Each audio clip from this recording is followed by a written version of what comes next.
में आज भारतीय जनता पार्टी के राष्ट्रीय अध्यक्ष जेपी नड्डा का कार्यक्रम है। 72 मोदी जी के नेतृत्व में आज गांव, गरीब, वंचित, पीड़ित, शोषित, दलित, युवा, किसान, महिला, इनको ताकत अगर मिली है तो यही समाजवादी भाई, यही पढ़ा लिखा अनपढ़ अखिलेश ये क्या बोलता था, भारत तो अनपढ़ों का देश है, इसका डिजिटलाइजेशन करके क्या करोगे, यहाँ वाईफाई का क्या मतलब है, गांव में वाईफाई क्या करेगा, ये बोलते थे कि नहीं बोलते थे। ये काम पर भी लागू होता है। आने वाले समय में आपका बिजली का बिल जीरो हो जाएगा, जीरो हो जाएगा। रहना चाहिए कि एक आपने अखिलेश की सरकार भी देखी थी। देखो, पूर्णमासी को नमन करने का मजा तब तक नहीं आता जब तक आपको अमावस्या की अंधेरी याद ना हो। मैं आपको बताना चाहता हूं, यही अखिलेश था ना जिसने बनारस के ब्लास्ट, लखनऊ का ब्लास्ट, ये वाराणसी का ब्लास्ट, इनके सारे ब्लास्ट के आतंकवादियों को छोड़ने का प्रस्ताव बनाया था। बनाया था कि नहीं बनाया था? बनाया था कि नहीं बनाया था? ये किसके दोस्त हैं? आतंकवादियों के दोस्त हैं या देशभक्तों के दोस्त? कलकत्ता हाईकोर्ट ने साफ कह दिया और भीमराव अम्बेडकर ने कॉन्स्टिट्यूशन, संविधान में कहा है धर्म के आधार पर आरक्षण नहीं हो सकता। ये पढ़ा लिखा, अब मैं आगे क्या बोलूं, राहुल गांधी को ये संविधान की पुस्तक लेके फिरता है, इसको मालूम नहीं कि इसके अंदर क्या लिखा हुआ है। पढ़ा लिखा कितना है मुझे मालूम नहीं, अंदर पढ़ा है कि नहीं मुझे मालूम नहीं। भीमराव अम्बेडकर ने कहा है संविधान, ये ममता के मंत्रियों ने टीचर भर्ती घोटाला किया कि नहीं किया? आप बताओ, इन्होंने करोड़ों रुपए इकट्ठे किए जो घर के मकानों से निकले कि नहीं निकले? आप बताओ, के कविता ने शराब का घोटाला किया कि नहीं किया? आप बताओ, अरविंद केजरीवाल ने शराब का घोटाला किया कि नहीं किया? दवाई का घोटाला किया कि नहीं किया? आप बताओ, डीएमके के मंत्रियों ने बालू का घोटाला किया कि नहीं किया? आप बताओ, डीएमके, राहुल गांधी बेल पर है कि नहीं है? जोर से बोलो भैया। राहुल गांधी बेल पर है कि नहीं है? सोनिया गांधी है कि नहीं है? पी चिदम्बरम बेल पर है कि नहीं है? कार्तिक चिदम्बरम बेल पर है कि नहीं है? लालू यादव बेल पर है। जब रामलला का प्राण प्रतिष्ठा हो रहा था तो ये घर में बैठे चुपके चुपके टीवी देख रहे थे, हिम्मत नहीं हुई। और सोनिया गांधी की सरकार क्या बोलती है, राम काल्पनिक है। नमस्कार, मैं बीपी यादव और इस समय हम लोग 72 लोकसभा क्षेत्र बलिया में हैं और बलिया में आज भारतीय जनता पार्टी के राष्ट्रीय अध्यक्ष जेपी नड्डा का कार्यक्रम है। 72 लोकसभा क्षेत्र के प्रत्याशी नीरज शेखर के समर्थन में आज बलिया के जनाड़ी में भारतीय जनता पार्टी के राष्ट्रीय अध्यक्ष जेपी नड्डा आए हुए हैं। अभी वो हमारे पीछे आप देख रहे हैं, हेलीकॉप्टर से उतरे हैं और तुरंत मंच सामने लगा हुआ है, मंच पर गए हैं और मंच से यहाँ की जनता को आज वो संबोधित करेंगे और नीरज शेखर के लिए, भारतीय जनता पार्टी के लिए बलिया में वोट मांगेंगे और बलिया की सीट सुनिश्चित करने की कोशिश करेंगे।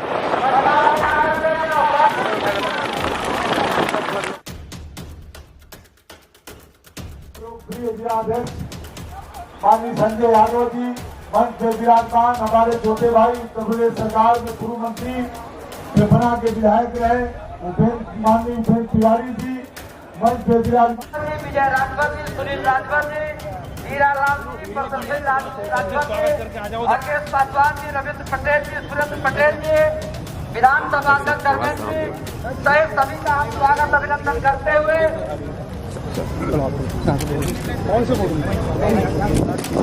देश वाले भाई से आग्रह है कि आकर के मंच पर बोलिया के बाती है प्यार से मंगाई तो जान दे दिया है बोने लगभग तो कुछ हो जाए कि नहीं है? आप बताइए, ये डीएमके के नेता बेल पर है कि नहीं है? ये सारे जेल में है कि नहीं है? आजम खान जेल में है कि नहीं है? हेमंत सोरेन जेल में है कि नहीं है? केजरीवाल जाएगा कि नहीं जाएगा? आप बताइए, ये सारे जेल में जाए भारतीय जनता पार्टी के राष्ट्रीय अध्यक्ष, हम सबके नेता आदरणीय जेपी नड्डा जी का मैं स्वागत और अभिनंदन करता हूं। मैं मंचा से इन सभी भारतीय जनता पार्टी के पदाधिकारियों का और इस विशाल जनसमूह में उपस्थित सभी बलिया क्षेत्र के निवासियों का भी स्वागत और अभिनंदन करता हूं। भाइयों बहनों, आप सब लोगों ने आशीर्वाद देकर 2014 में माननीय नरेंद्र मोदी जी के नेतृत्व में सरकार बनाने का काम किया और हमारी पार्टी माननीय प्रधानमंत्री जी के नेतृत्व में अपने 10 वर्षों का लेखा जोखा लेकर, कामकाज का रिपोर्ट कार्ड लेकर इस चुनाव को लड़ रही है। मुझे विश्वास है कि हमारी पार्टी की सरकार ने, केंद्र की सरकार ने और राज्य की सरकार ने जो जो काम किए हैं, हमारा एको एक कार्यकर्ता माननीय प्रधानमंत्री जी, माननीय राष्ट्रीय अध्यक्ष जी, हमारे मुख्यमंत्री जी और भाजपा के सभी पदाधिकारी जन जन तक अपने कामकाज का पूरा लेखा जोखा लेकर जनता के बीच में जा रहे हैं। और विपक्षी दलों के लोग केवल नकारात्मक एजेंडा चलाकर लोगों को भ्रमित करके इस चुनाव को प्रभावित करने की कोशिश कर रहे हैं। आप सब जानते हैं, पूरा देश जानता है कि मोदी जी तीसरी बार सरकार बनाने जा रहे हैं और माननीय प्रधानमंत्री जी का जो संकल्प है, अब की बार 400 पार का हम सब लोग मिलकर उत्तर प्रदेश के माननीय मुख्यमंत्री जी के नेतृत्व में और आप सबके आशीर्वाद से उत्तर प्रदेश भारतीय जनता पार्टी जो हमारी केंद्रीय पार्टी की अपेक्षा है, माननीय राष्ट्रीय अध्यक्ष जी की अपेक्षा है, भाइयों बहनों, हम सब लोग मिलकर पूरा करेंगे। इन लोगों के आयोजकों ने बताया कि आप 11 बजे से यहां पर आकर के बैठे हुए और इतनी धूप में इतनी कठिन तपस्या करके आप जब यहां बैठे हैं तो एक बात तो मेरे मन में स्पष्ट हो रही है कि आप लोगों ने जो तपस्या की है वो इस बात का संकेत है कि आपने नीरज शेखर को लोकसभा भेजने का मन बना लिया।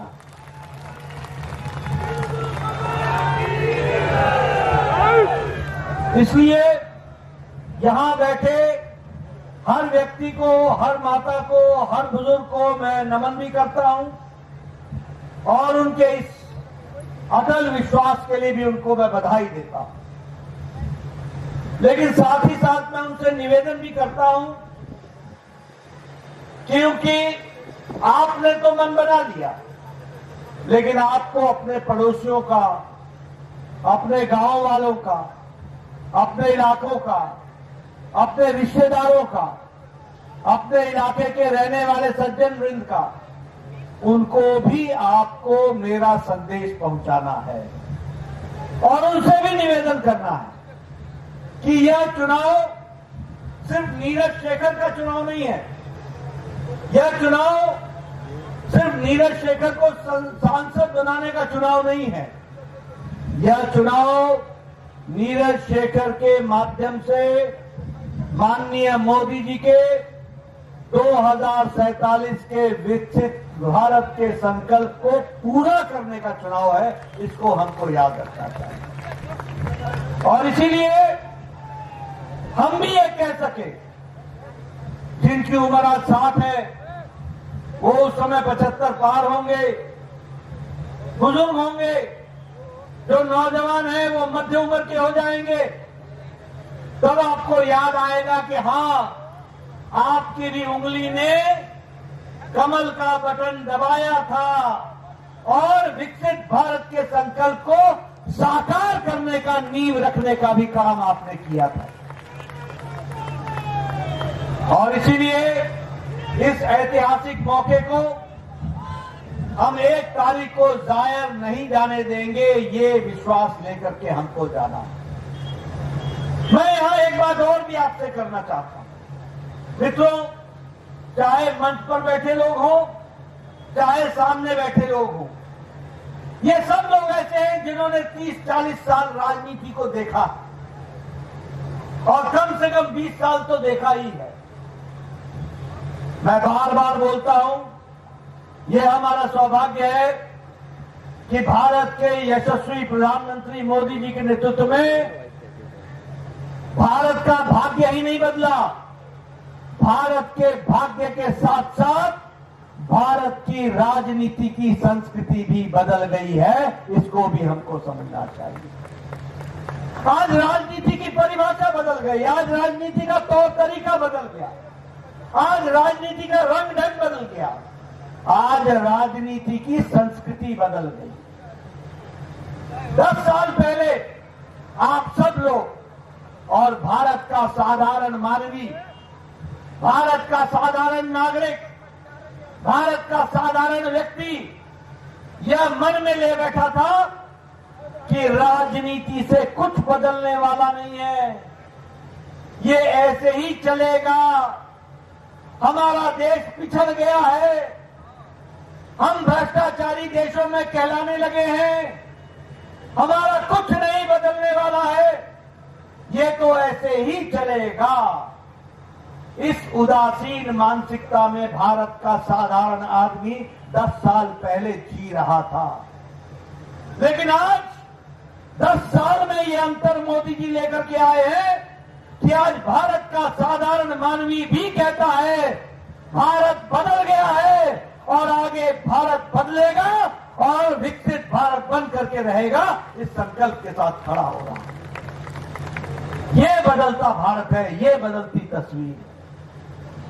मित्रों, मुझे स्वास्थ्य मंत्री रहने का सौभाग्य मिला है और बतौर अध्यक्ष मैंने कोरोना की चपेट भी देखी है। दुनिया के देश कोरोना में डगमगा गए, दुनिया के देश कोरोना में फैसला नहीं कर ले पाए कि जान जरूरी है कि जहान जरूरी है।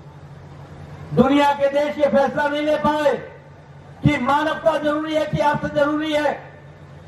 लेकिन मोदी जी के कुशल नेतृत्व में मोदी जी ने फैसला लिया, जान है तो जहान है। और जब कोरोना से लड़ने के लिए भारत की ताकत तैयार हो गई तो मोदी जी ने कहा जान भी है और जहान भी है, हम आगे बढ़ेंगे और 140 करोड़ देशवासियों को वैक्सीन लगा करके डबल डोज बूस्टर के साथ 140 करोड़ देशवासियों को बचा लिया। लेकिन मैं ये कहानी इसलिए कह रहा हूं कि आज कोरोना के बाद अमेरिका की अर्थनीति डमाडोल हो गई, यूरोप की अर्थनीति डगमगा गई, चीन पिछड़ रहा है, जापान पीछे जा रहा है, ऑस्ट्रेलिया की अर्थनीति गड़बड़ा गई है। लेकिन ये हमारा सौभाग्य है कि मोदी जी के नेतृत्व में कोरोना की चपेट के बाद, यूक्रेन युद्ध के बाद भी भारत 11वें नंबर से छलांग लगा करके 5वें नंबर की अर्थव्यवस्था बन गया, 5वें नंबर से। और नीरज शेखर को चुनाव जिता के भेजना, मोदी जी तीसरे बार प्रधानमंत्री बनेंगे और भारत बहुत जल्द देश दुनिया में तीसरे नंबर की अर्थव्यवस्था बन जाएगा, तीसरे नंबर की अर्थव्यवस्था। आज दवाई बनाने में मैं आपके साथ आत्मसात करना चाहता हूं और मैं कई बार बताता हूं, इस देश में बतौर स्वास्थ्य मंत्री, पूर्व स्वास्थ्य मंत्री बोल रहा हूं, इस देश में टेटनस की दवा को आने में 25 से 28 साल लगे। इस देश में डिप्थेरिया की दवाई को आने में 28 से 30 साल लगे। इस देश में ट्यूबरक्लोसिस की दवाई को आने के लिए 30 साल लगे। इस देश में जापानी बुखार की दवाई को आने में 100 साल लगे। लेकिन मोदी जी के नेतृत्व में कोरोना का पहला केस 2020 की 27 जनवरी को आया। अप्रैल की 20 अप्रैल को मोदी जी ने टास्क फोर्स बैठाया और 9 महीने के अंदर एक नहीं 2 वैक्सीन बना करके, डबल डोज लगा करके भारत को बचाने का काम किया तो मोदी जी ने किया। और आपको जानकर खुशी होगी कि आज भारत दवाई बनाने में दुनिया में दूसरे नंबर पर खड़ा है और एक्सपोर्ट में नंबर 1 पर खड़ा है। सबसे सस्ती और सबसे टिकाऊ और सबसे असरदार दवा आज भारत के औद्योगिक घराने के लोग बना रहे हैं। केमिकल्स में हम 106% हमारा एक्सपोर्ट बढ़ गया।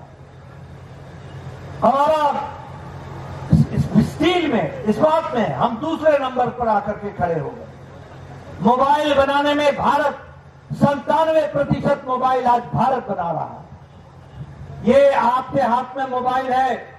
10 साल पहले इसी मोबाइल पे लिखा होता था made in China, made in Japan, made in Taiwan, made in Korea. आज आप सबके मोबाइल पे लिखा है made in India, made in Bharat. ये बदलता भारत, ये बदलती हुई तस्वीर है, ये बदलती हुई स्थिति है। और इसीलिए ये हमको ध्यान में रख करके आपसे मैं ये कहने आया हूं कि मजबूत भारत की नींव मोदी जी ने रखी है और आज देश आगे चल पड़ा है। मुझसे पूर्व वक्ताओं ने बहुत सी बात की है, मैं दयाशंकर को सुन रहा था। कुछ चर्चा हमारे वीरेंद्र मस्त जी ने भी की है। मोदी जी के नेतृत्व में आज गांव, गरीब, वंचित, पीड़ित, शोषित, दलित, युवा, किसान, महिला, इनको ताकत अगर मिली है तो माननीय प्रधानमंत्री जी की नीतियों और कार्यक्रम के कारण मिली है। मैं बताना चाहता हूं, आज बताइए बलिया में हाईवे बन रहा है कि नहीं बन रहा है? जरा जोर से बोलो, बन रहा है कि नहीं बन रहा है? आप बताइए गांव में पक्की सड़कें बन रही है कि नहीं बन रही है? ग्रामीण सड़क बन रही है कि नहीं बन रही है? आपके गांव में वाईफाई पहुंच रहा है कि नहीं पहुंच रहा है? इंटरनेट पहुंच रहा है कि नहीं पहुंच रहा है? प्रधानमंत्री मोदी जी ने 2 लाख पंचायत में ऑप्टिकल फाइबर बिछाया। 2 लाख पंचायत में प्रधानमंत्री मोदी जी ने 2 लाख गांव में कॉमन सर्विस सेंटर खोल दिया। Common service centre. और याद करना, यही कांग्रेसी भाई, यही समाजवादी भाई, यही पढ़ा लिखा अनपढ़ अखिलेश, ये क्या बोलता था? भारत तो अनपढ़ों का देश है, इसका डिजिटलाइजेशन करके क्या करोगे? यहां वाईफाई का क्या मतलब है? गांव में वाईफाई क्या करेगा? ये बोलते थे कि नहीं बोलते थे? ये कांग्रेसी बोलते थे कि नहीं बोलते थे? आज आपको जान करके खुशी होगी, मोदी जी ने भारत के सामर्थ्य को पहचाना। आज सब्जी वाला भी डिजिटल ट्रांजैक्शन करता है, यूपीआई से डिजिटल ट्रांजैक्शन करता है। ये बदला हुआ भारत है। जिसे तुमने अनपढ़ कहा वो तुमसे ज्यादा पढ़ा लिखा निकला। जिसको तुमने किसी काम का नहीं कहा वो आज मोदी जी के साथ कंधा से कंधा मिला करके खड़ा हो गया। ये बदलता भारत। मित्रों, अगर मैं आवास की बात करूं और गांव की बात करूं, यहां बैठे हैं, मैं बार बार बोलता हूं, यहां बैठे हैं सारे एक्स-एमएलए और एमएलए एमपी है।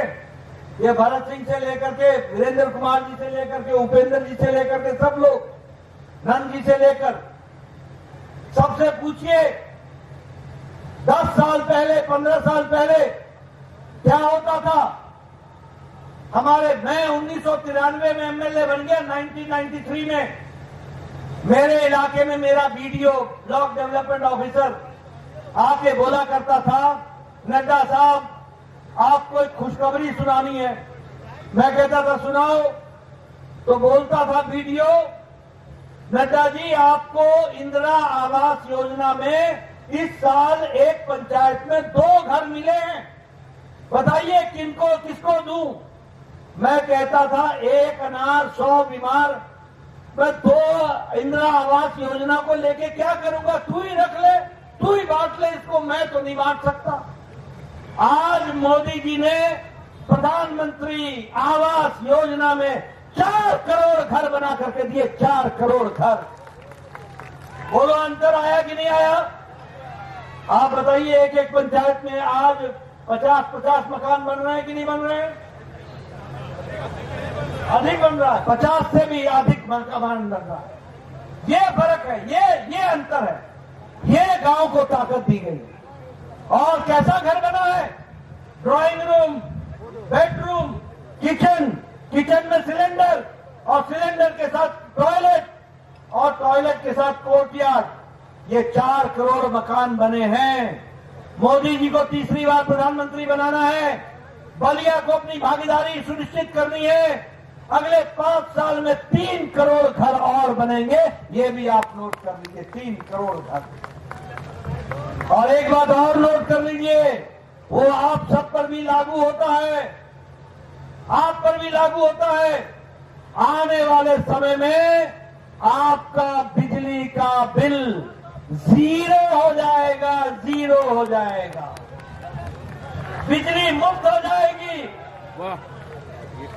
प्रधानमंत्री सूर्य हर घर मुफ्त बिजली योजना, सौर ऊर्जा लगेगी सरकार की तरफ से हर छत पर, सौर ऊर्जा लगेगी हर छत पर। नोट कर लो मेरी बात, मोदी जी के नेतृत्व में बलिया भी इसमें अपने आप को जोड़ेगा और उस बिजली से घर का बिजली का खर्चा निकलेगा और जो बिजली बच जाएगी सरकार खरीद लेगी, आपके आमदनी का रास्ता बन जाएगा। ये भी आप याद रखिएगा। ये बदलता भारत,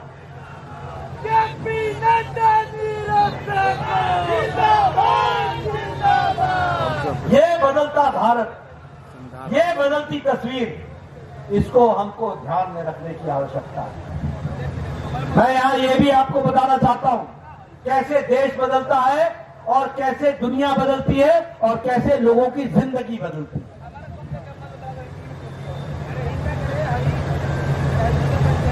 कैसे देश बदलता है, कैसे दुनिया बदलती है और कैसे देश के लोगों की परिस्थिति बदलती है। यहां बैठे एमएलए से पूछना, आज से 10 साल पहले सब चिट्ठी लिखा करते थे, मेरे इलाके में प्रधानमंत्री जी, मेरे इलाके में मुख्यमंत्री जी, एक गांव में बेचारा मरीज है, उसको कैंसर हो गया है, उसके इलाज के लिए उसके पास पैसा नहीं है, इलाज में उसकी जमीन बिक जाएगी, इलाज में उसका घर बिक जाएगा।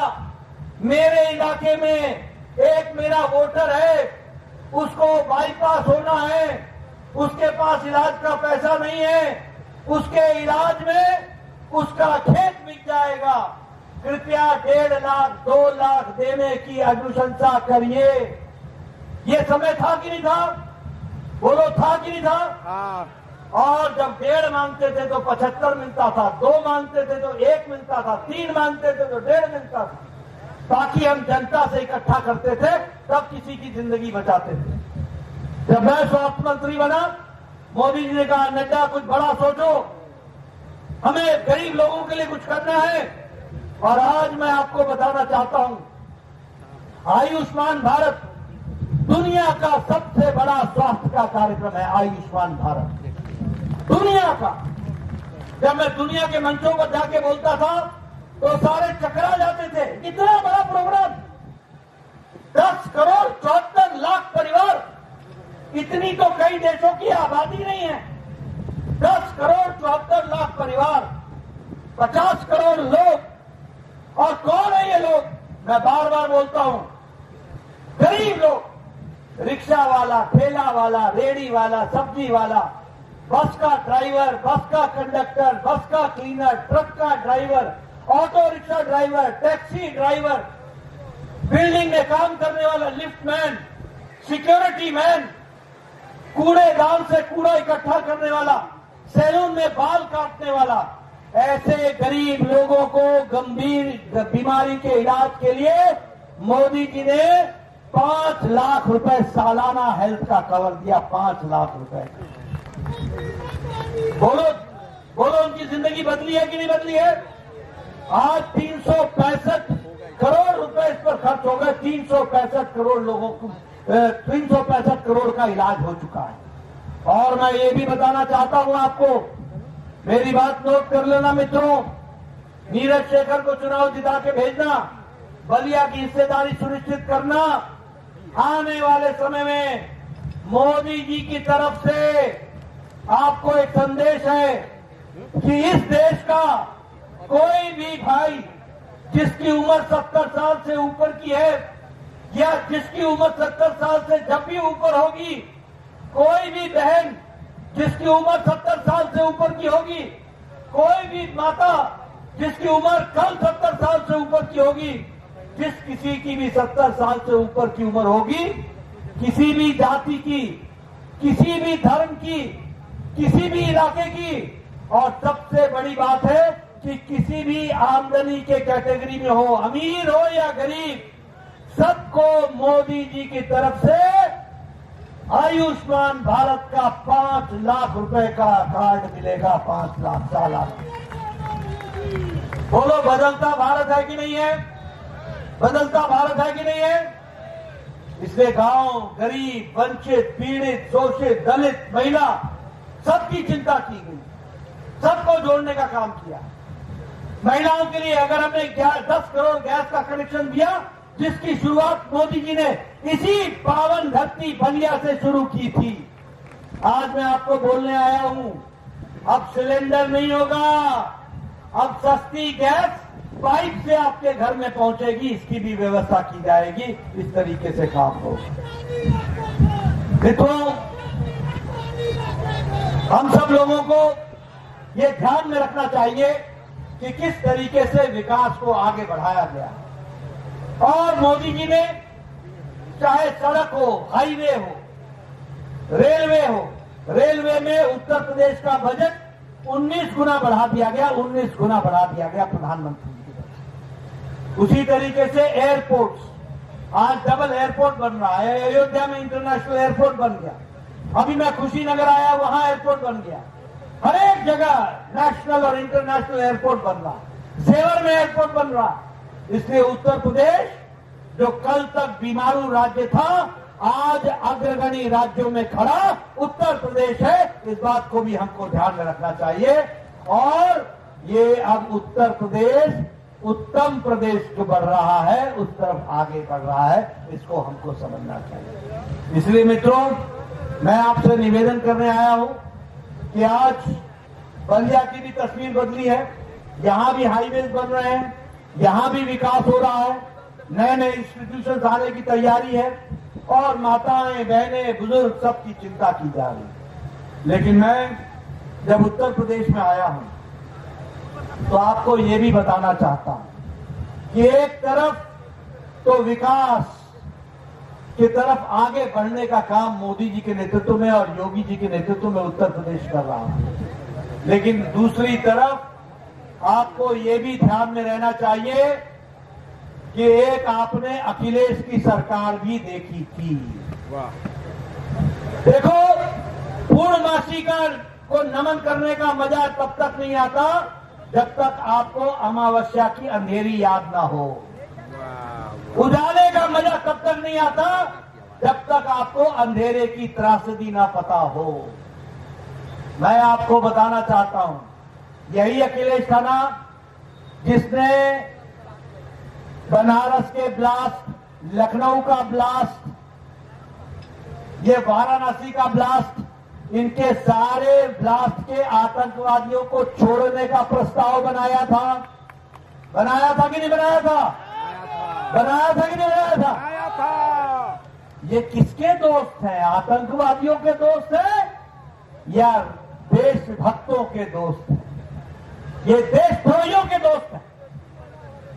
ये स्पष्ट है। मैं ये बोलने आया हूं, मैं यहां ये भी बताने आया हूं, ये पिछड़े के समर्थक नहीं है, ये दलितों के समर्थक नहीं है, ये आदिवासियों के समर्थक नहीं है।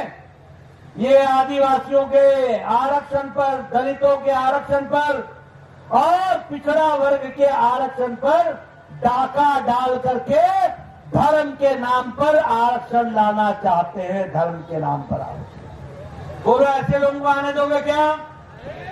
जरा जोर से बोलो, ऐसे लोगों को आने दोगे क्या? ऐसे लोगों को आने दोगे क्या? मित्रों, ये दलितों के आरक्षण पर डाका डालने का काम है।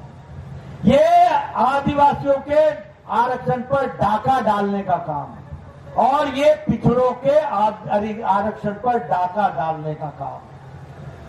कल कलकत्ता हाईकोर्ट ने साफ कह दिया और भीमराव अंबेडकर ने कॉन्स्टिट्यूशन संविधान में कहा है धर्म के आधार पर आरक्षण नहीं हो सकता।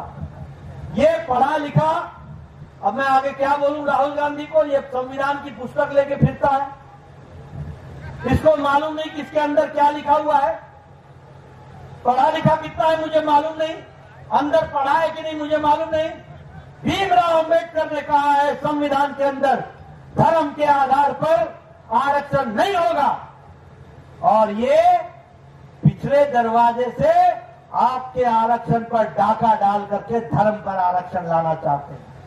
आंध्र प्रदेश में 4 बार इन्होंने कोशिश की है, तेलंगाना में इन्होंने 2 बार, कर्नाटक में इन्होंने 2 बार कोशिश की है, और बंगाल में तो ममता ने वहां बैकवर्ड में मुस्लिम जाति को डालने का प्रयास किया और आरक्षण देने का प्रयास किया, और सीधे सीधे कोर्ट ने कह दिया 2010 से 2024 तक जितनों को भी बैकवर्ड का सर्टिफिकेट मिला है उसे रद्द किया जाता है, उसको उन्होंने तय कर दिया। मैं इसमें बोल रहा हूं, एक तरफ मोदी जी है जिन्होंने प्रधानमंत्री गरीब कल्याण अन्न योजना चलाई, प्रधानमंत्री आवास योजना चलाई, प्रधानमंत्री आयुष्मान भारत चलाया, प्रधानमंत्री उज्ज्वला योजना चलाई, उजाला योजना चलाई। बताओ कभी धर्म के आधार पर किसी को बांटा गया क्या? कभी बांटा गया क्या? हमारे मुस्लिम भाइयों को मिला कि नहीं मिला? आवास मिला कि नहीं मिला? हमारे क्रिश्चियन भाइयों को मिला कि नहीं मिला? हमारे पारसी भाइयों को मिला कि नहीं मिला?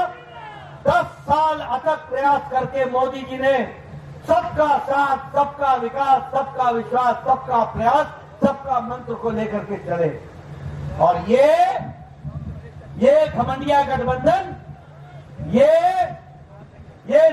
जिनको कहा जाए परिवारवादी नेता, ये फिर से समाज को बांटने के लिए चल पड़े, ये बांटने के लिए चल पड़े। बोलो ऐसे लोगों को आगे आने दोगे क्या? और दूसरी बात याद रखना, ये सब के सब जितने भी हैं, ये सब परिवारवादी पार्टियां हैं। इनके परिवारवादी पार्टी से मेरा मतलब है कि अगर बाप अध्यक्ष है तो बेटा पार्लियामेंट्री बोर्ड का सेक्रेटरी है। परिवारवादी से मेरा मतलब यह है कि परिवार के लोग ही इसके कार्यकारिणी के और इसके डिसीजन मेकर एग्जीक्यूटिव के सदस्य हैं। आप बताओ, उमर अब्दुल्ला का बेटा, फारूक अब्दुल्ला का बेटा उमर अब्दुल्ला, मुफ्ती मोहम्मद की बेटी है महबूबा मुफ्ती, सुखबीर बादल, चौटाला, अखिलेश के बाद डिम्पल, चाचा को भी साइड कर दिया। आप बताओ, लालू के बाद रावड़ी के बाद तेजस्वी के बाद तेज प्रताप के बाद मीसा के बाद रुक्मणी, बाकी सबकी छुट्टी। आप बताइए, ममता के बाद अभिषेक, आप बताइए केसीआर के बाद केटीआर के बाद कविता, आप बताइए करुणानिधि के बाद स्टालिन के बाद उदयनिधि स्टालिन, आप बताइए सुप्रिया सुले, शरद पवार के बाद सुप्रिया सुले, और आप बताइए उद्धव ठाकरे के बाद आदित्य ठाकरे। ये परिवार की पार्टियां हैं कि नहीं है? जरा जोर से बोलो यार, ये परिवार की पार्टियां हैं कि नहीं है? और ये सब भ्रष्टाचारी पार्टियां हैं कि नहीं है? सब भ्रष्टाचारी है कि नहीं है? मोदी जी बोलते हैं भ्रष्टाचार मिटाओ, ये बोलते हैं भ्रष्टाचारियों को बचाओ। आप बताओ, कोयला घोटाला कांग्रेस ने किया कि नहीं किया? चीनी घोटाला किया कि नहीं किया? चावल घोटाला किया कि नहीं किया? पनडुब्बी घोटाला समुद्र में जाकर किया कि नहीं किया? हेलीकॉप्टर का घोटाला किया कि नहीं किया वायु में? और ये अंतरिक्ष में जाकर 2G 3G का घोटाला किया कि नहीं किया? और पाताल में जाकर के कोयला घोटाला किया कि नहीं किया? ये तीनों लोक नहीं छोड़े इन्होंने, भ्रष्टाचार ही भ्रष्टाचार किया, हर जगह भ्रष्टाचार। आप बताओ, अखिलेश ने लैपटॉप का घोटाला किया कि नहीं किया? गोमती रिवरफ्रंट का घोटाला किया कि नहीं किया? आप बताओ, फूड ग्रेन का घोटाला किया कि नहीं किया? लालू चारा खा गया कि नहीं खा गया? लालू अलकतरा खा गया कि नहीं खा गया? लालू नौकरी के बदले जमीन खा गया कि नहीं खा गया? आप बताओ, ये ममता के मंत्रियों ने टीचर भर्ती घोटाला किया कि नहीं किया? आप बताओ, इन्होंने करोड़ों रुपए इकट्ठे किए जो घर के मकानों से निकले कि नहीं निकले? आप बताओ, के कविता ने शराब का घोटाला किया कि नहीं किया? आप बताओ, अरविंद केजरीवाल ने शराब का घोटाला किया कि नहीं किया? दवाई का घोटाला किया कि नहीं किया? आप बताओ, डीएमके के मंत्रियों ने बालू का घोटाला किया कि नहीं किया?